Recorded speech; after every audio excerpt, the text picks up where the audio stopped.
Pemirsa, seorang istri di Bengkulu nekat menghabisi suaminya karena tidak pernah dinafkahi dan sering dibohongi. Untuk menutupi kejahatannya, pelaku sempat merekayasa kematian suaminya seolah-olah bunuh diri.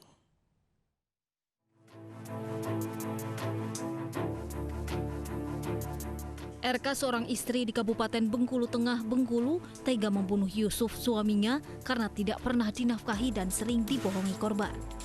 Ironisnya, pelaku sempat merekayasa jika suaminya tewas karena gantung diri. Namun hasil visum dan otopsi polisi mengungkap Yusuf tewas karena kehabisan nafas dan terdapat luka pukulan benda tumpul di kepala korban. Polisi juga tidak menemukan lokasi korban menggantung diri. Setelah diperiksa secara intensif, RK mengakui jika dirinya yang membunuh Yusuf, suaminya sendiri.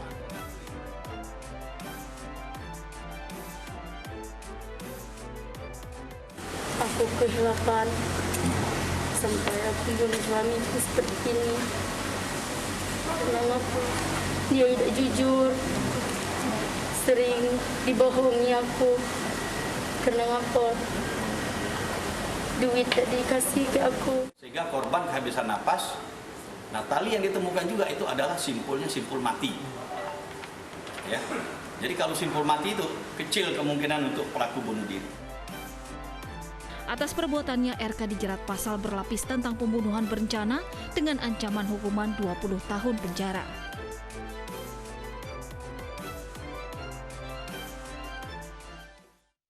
Pemirsa, kasus istri bunuh suami juga terjadi di Jakarta pertengahan Agustus lalu. Sakit hati karena dianiaya, seorang perempuan di Mampang Perapatan nekat menusuk suaminya hingga meninggal dunia di lokasi kejadian.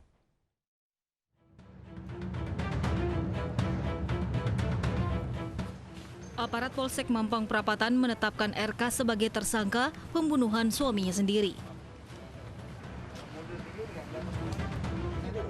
Menurut polisi, RK terpaksa membunuh Hendra, suami sirinya, karena menganiaya dirinya dan mengancam akan membunuh dirinya dengan pisau.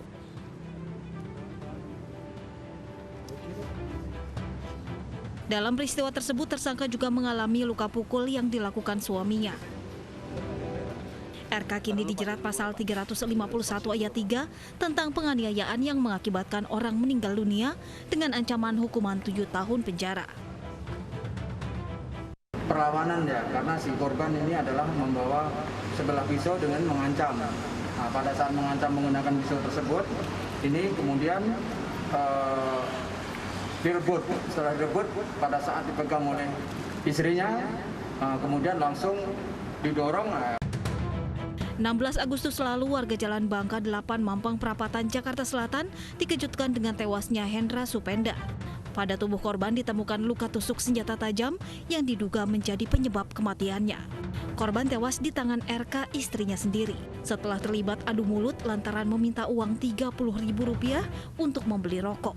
Permintaan ini RK tolak karena ia tidak punya uang lantaran sudah tidak bekerja selama pandemi COVID-19. Seorang istri di Kelapa Gading, Jakarta Utara tega membunuh suaminya. Pelaku mengaku tertekan karena kerap dihina oleh anak tirinya. Air mata tak terbendung saat R ditangkap polisi karena membunuh suaminya sendiri. R mengaku membunuh setelah terlibat cekcok dengan korban karena merasa tertekan selalu dihina oleh anak korban. Polisi menyita barang bukti berupa kasur lipat, baju korban, serta senjata tajam. Anak dihina sama keluarganya. Sudah gitu, suami juga nggak mengizinkan saya keluar dari situ. Dia tetap mau bertahan di rumah situ. Kasus ini terungkap berdasarkan laporan dari anak korban yang janggal dengan kematian ayahnya. Dari hasil penyidikan dan otopsi, korban dinyatakan tewas akibat luka tusukan senjata tajam. Bahwa benar korban meninggal diakibatkan adanya luka tusuk di bahu sebelah kiri dengan lebar 2 cm yang cukup dalam. Itu mengenai pembuluh darah, namun darahnya tidak keluar, namun terjadi pendarahan di dalam. Setelah kita mendalami R, bahwa kejadian ini dipicu bahwa mereka konflik cekcok masalah internal. Pelaku dijerat pasal berlapis dengan ancaman hukuman pidana maksimal 15 tahun penjara.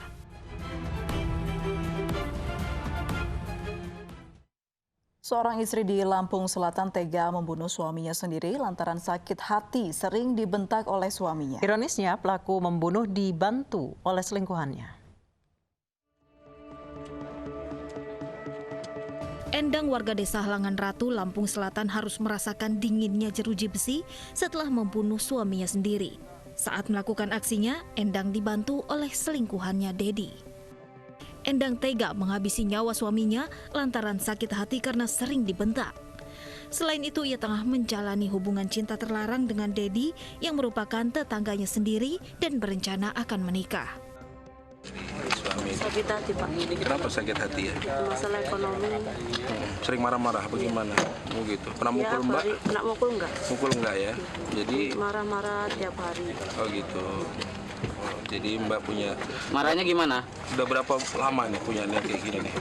2 bulan itu. Udah 2 bulan ya? Jadi merencanakannya 2 bulan. sama ini, sama Mas Dini? Iya. Oh gitu ya. Jalin hubungan udah berapa lama?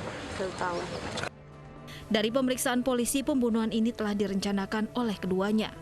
Korban dijebak untuk datang ke sebuah lokasi, kemudian dipukuli dengan benda tumpul hingga meregang nyawa. Pelaku memukul bagian kepala dari saudara A tersebut sehingga jatuh dan memukul berkali-kali dan sehingga menyebabkan atau mengakibatkan saudara A meninggal dunia. Atas perbuatannya, kedua tersangka dijerat pasal pembunuhan berencana dengan ancaman hukuman penjara seumur hidup. Karena tidak memberi nafkah lahir batin, seorang pria di Pulang Pisau, Kalimantan Tengah tewas di tangan istrinya sendiri. Sang istri kesal karena korban menolak bekerja dan tidur seranjang.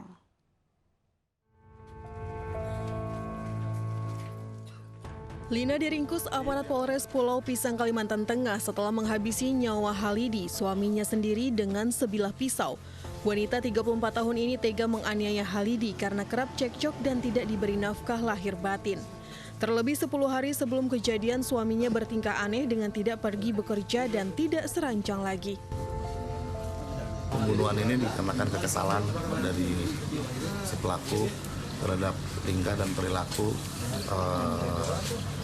sang suami, tambah lagi sang suami tidak memberikan nafkah batin kepada istri selama 2 minggu. Kerja nggak sama-sama lagi, tidur nggak bareng lagi. Tersangka dijerat pasal 44 Undang-Undang Penghapusan KDRT dan pasal 3338 KUHP dengan ancaman hukuman 20 tahun penjara.